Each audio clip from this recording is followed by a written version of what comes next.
now Susan George. Fantastic author. If you haven't read any of Susan's books, go out and buy one on Monday. She's board chair of the Transnational Institute, honorary president of Attack France, and has been an inspiration to many of us for years. Ladies and gentlemen, Susan George.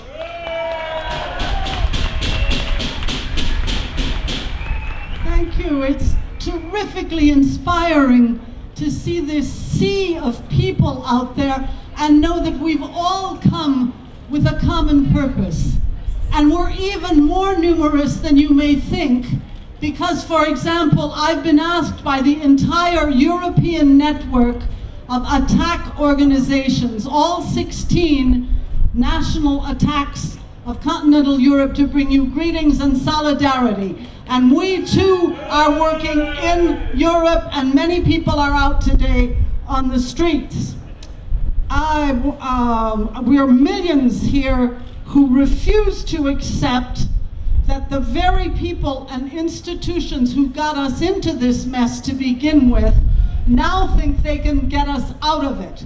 We know better. We know that they can't. They have no legitimacy. They want to give power to institutions like the IMF, which has caused so many disasters all over the world. They want to give hundreds of billions more to prop up the banks. This isn't their money, it's ours. Yeah! It can only come, that money can only come from our past, present, and future taxes. And today is our chance to shout loud enough and clear enough: the banks are ours. They belong to the people. They should be treated like public utilities for the good of the people, for making credit available to job-creating enterprises, and for massive conversion to a green, fossil fuel-free economy.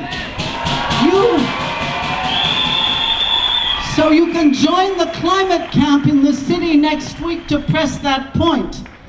What else do we demand? Our national governments must once more tax the highest incomes instead of continuing to make a welfare state for the rich.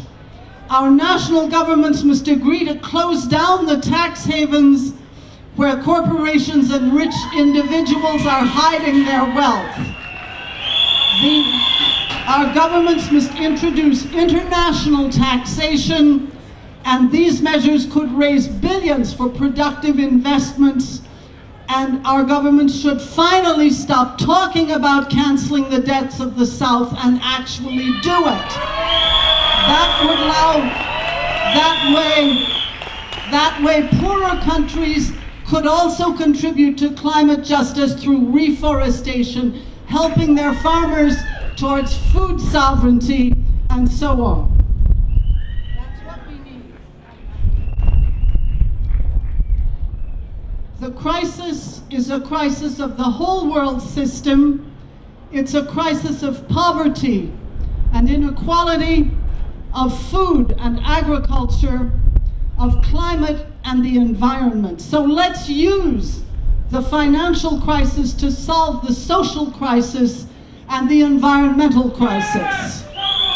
Please, and so let's start with the banks. Please tell the world the banks are ours. The banks are ours. I want to hear you.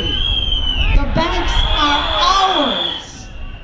Loud enough for Gordon Brown to hear you. The banks are ours. Loud enough now for the G20. The banks are ours. Thank you. They are ours because we want to use them for the common good, for the welfare of people everywhere, and a green future for the planet. Thank you. Thank you, Susan. Right.